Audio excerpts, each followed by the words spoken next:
Hello everyone, it's Darkseeker here again. Welcome back for another video. Now, there's an announcement coming in a couple of days. Blizzard will be revealing some balance changes, and everyone's got their eye on wild mode and what it could mean for Druid. So, for example, will Spreading Plague be nerfed? Will Psych Melon be nerfed? These are questions that are being asked, and this could have an impact on wild, but also on standard. So, let's wait and see what Blizzard announced. But for the time being, I thought I'd play something a bit different, and today it's all about TimmusGG's Odd Mage. Now, why am I playing this deck? Well, I'm playing this deck because no one else is playing Odd Mage. In fact, Odd Mage is an off-meta deck. It's not a thing in wild mode. If you see Mage, you just see normal aggressive tempo mages. So this deck's a tad different. First of all, the early game looks like an aggressive tempo mage. You've got your secret keepers, your mana worms, you play your spells, you play your secrets, you buff them up. But where the deck differs is the mid game and the late game. So this deck runs Polymorph Boar, which is great for pushing additional damage, or polymorphing a big enemy taunt or a death rattle minion. You have Giggling Inventor in this deck, which is a defensive tool. You have Subject 9 for drawing secrets. It's a very interesting mid-game. If the game goes long, you have Flamestrike to clear board, you have Frost Lich Jaina, and nobody expects Frost Lich Jaina in a deck like this because they think it's an aggressive deck. So you can surprise your opponent, and that can alter the course of the game. I played 6 casual games in a row with this deck because I was too afraid to try it on ladder, and I won all 6 in a row against meta decks. But I got very, very lucky. I drew my secret keepers, I drew my mana worms early, as you can see here, pushed a ridiculous amount of damage, and just managed to easily win games. And that gave me the confidence I needed to think, yeah, this is a good deck. Against Psych Melon Druid, you kill them before they draw their combo. Often by turn 6, turn 7, turn 8, certainly the game can just be over if you've had a good start with mana worms and secret keepers. Black Cat is a very interesting card in this deck. I'm a big fan of that card. Spell damage and card draw. I think that is a card that is often underestimated and deserves a bit more respect. So yeah, in the 6 casual games, I drew incredibly well. But what happens if you don't draw so well in your early game? What if you don't get your 1-drops, your mana worms, or your secret keepers? What happens then? How does this deck hold up? So, in my first game trying this deck on the ladder, going up against a Warlock, you look at this hand and you think, nah, gotta dump it all. And then you look at this hand and you think, oh dear lord, where are my 1-drops? Where's my mana worm? Such a shame. And honestly, I thought to myself at this point, should I just concede? We're going up against a Warlock, and at rank 4, it's usually Reno Lock. Should I just concede? Do I have any hope of winning this game? I mean, look, it's turn 2. I can do 2 damage. That's something, right? That's something. Thanks to that hero power. But yes, this tapping would suggest it's some kind of arena lock. I cannot do that. And debating these different secrets here, Mirror Entity, I think, is better early. Potion of Polymorph, I think, is better in the late game when they start playing big demons, big threats. And oh look, there's that mana worm, late to the party. But now I'm starting to feel a little bit more comfortable and confident. I'm thinking, alright, I've got a board.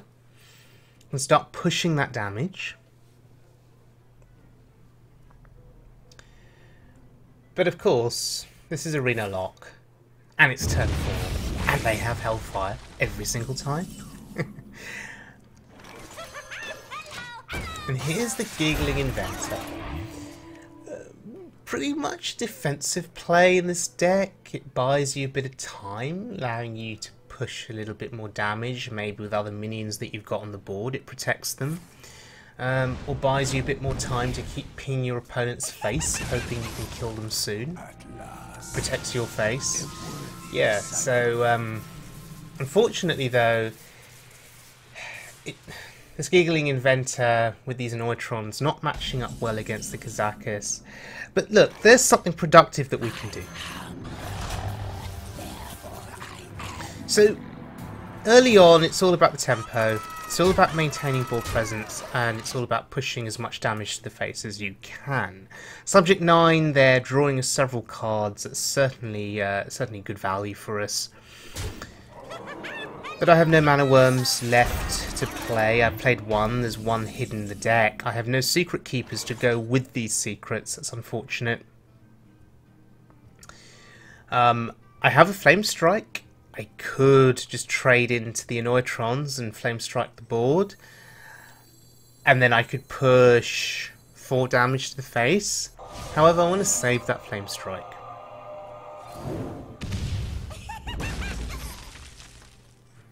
We have many secrets.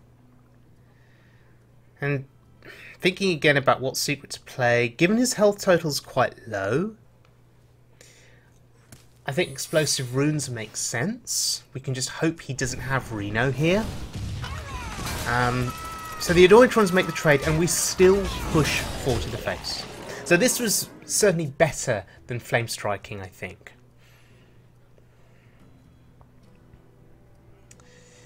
But yeah, a handful of 3-cost spells, and yeah, Defile clears the board, of course, and the Doomsayer protects his face from Explosive Runes. Very unfortunate.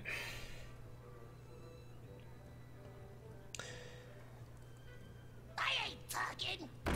Huh. And the Dirty Rat because he thought he could get some value off of it. Alright. So, nothing to do here apart from develop some secrets and ping his face.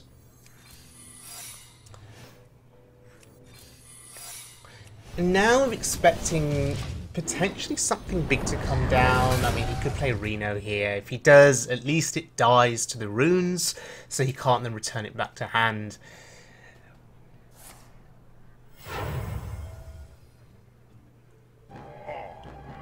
Well then, that ain't a Reno Jackson. That is a coin Mal'Ganis, and the value there. The value is amazing. So Potion of Polymorph ended up essentially negating the Mal'Ganis and negating the coin. That's pretty significant. So anyway, we can play... What can we do here? We can ping his face, I think. Because we just want to keep pushing the damage. We can't play around Reno anymore. We just got to push the damage. And just hope he doesn't have Reno. If he doesn't have Reno in hand, is he brave enough to tap? That is the question to ask. And to look for it.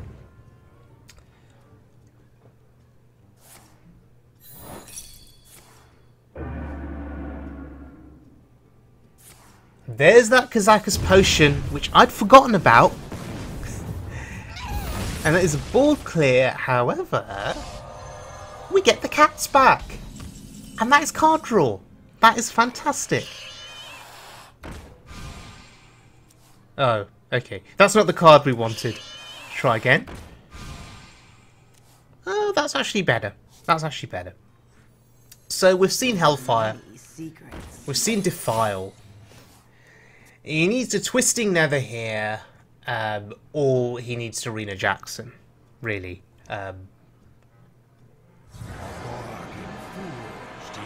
And that is the saddest Blood Reaver Gul'dan that I've ever seen. There are no demons. There are no demons. I feel bad for this guy. He clearly didn't draw Reno. Just sad. But yeah. I was right. Pretty cool way to end that game. And hey, it looks like this deck works. So we didn't draw our mana worms early, we didn't draw our secret keepers early, we weren't able to sort of chain together a sequence of early damage that usually an aggressive or a tempo mage would normally do, but we were able to still win even though our hand was clogged up with 3-cost spells. So I think that says a lot about the potential of this deck, and yeah, I know he didn't draw Rena Jackson, but still, the fact that we're able to win so convincingly, I think, is a testament to the power of this deck. And I would be interested in continuing to play this deck.